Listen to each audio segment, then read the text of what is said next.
This is the American Icarus. Welcome back to the American Icarus channel, a Renaissance channel for the Renaissance person where we cover all things, from sports to politics, from finance to pop culture. If it's interesting and it's relevant, we're going to be covering it here today.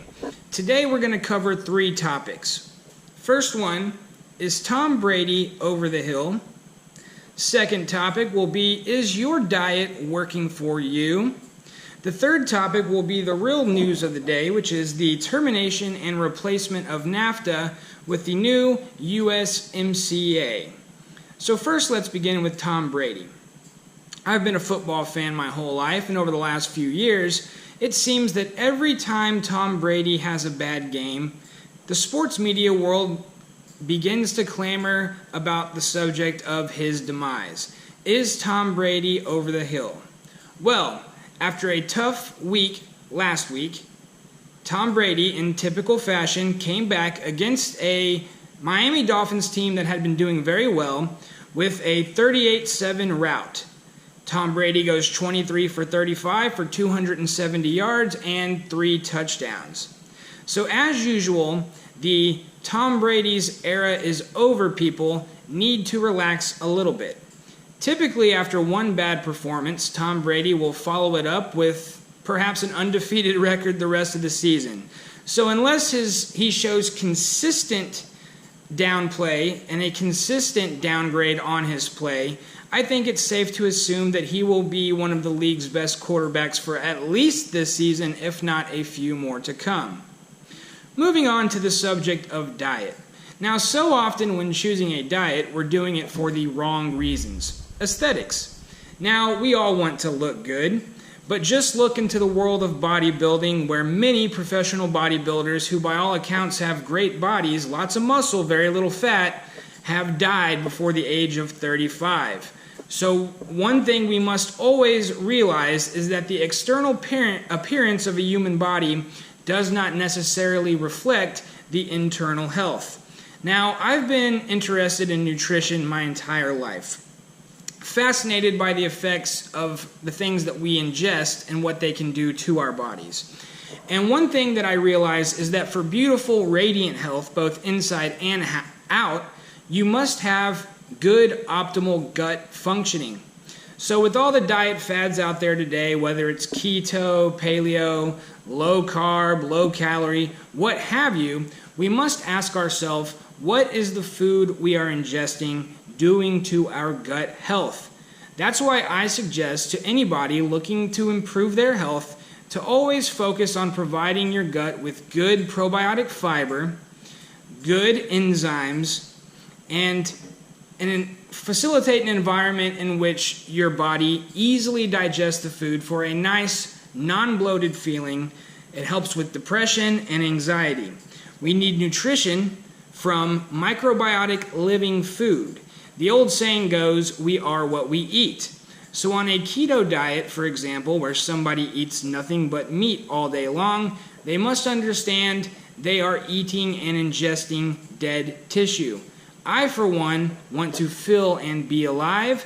Therefore, I intake as many freshly picked fruits, greens, berries, and nuts as I possibly can, with a good mix of prebiotics as well to maintain my optimal gut health for a great and healthy immune system.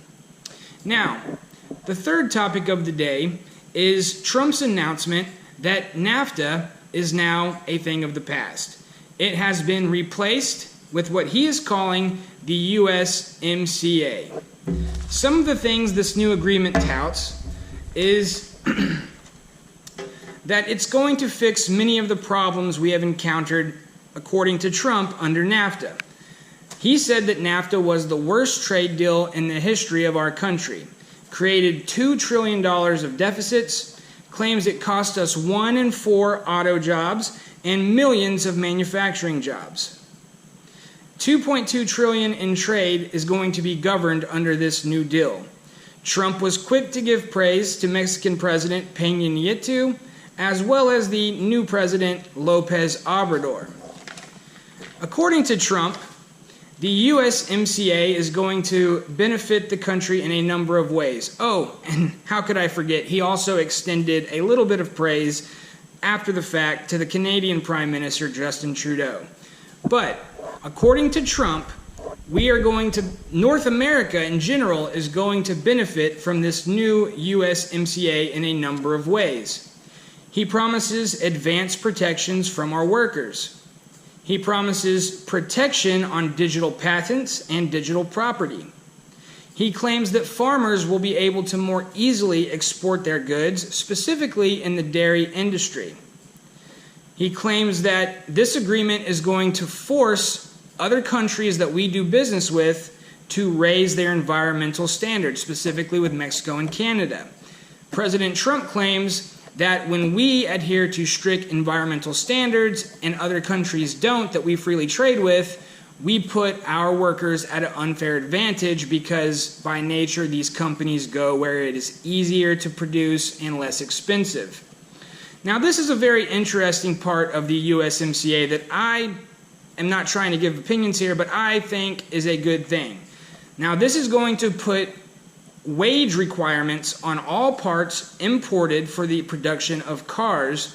So this is going to be effectively pushing for a global minimum wage. Now I have often said it's not fair for our country to have minimum wage laws and then we turn around and import goods from all over the world where there are no minimum wage requirements. This is not good for the citizens of other countries. By putting a wage requirement on all parts imported here, Trump is effectively saying that if you want to come and play at our trade table, then you need to make sure your workers have a minimum wage requirement and therefore a minimum quality standard for their lives. Another part of this USMCA is going to require that 75% of the parts in the car must be made in North America in order for that car to be traded freely, tariff-free in our country. A very big announcement from the Trump administration. This USMCA is the new standard for the North American country going forward. Now, it still needs to be signed into law by President Trump and all of the other leaders of North America, including Jose Obrador and Justin Trudeau, but that is expected to be done in short time. So, the American Icarus channel is always covering a variety of topics. I love to hear your opinions. If you like my content, please subscribe to the channel, like the video, tap the bell for notifications, and please leave your comments below. Is Tom Brady over the hill, or is he going back to the Super Bowl? What diet do you like? What in your experience has worked best for you? Do you agree with me that the most important thing is gut health, or is something else that I'm overlooking the most important thing? Also, I'd love to hear your opinions on the USMCA. Is it going to be good for the United States? Is it going to be good for North America? Will it benefit the world? I suppose only time will tell, but I'd love your comments. So again, thank you for watching the American Icarus. You're always welcome on the American Icarus channel. Subscribe, like the video. We'll see you next time.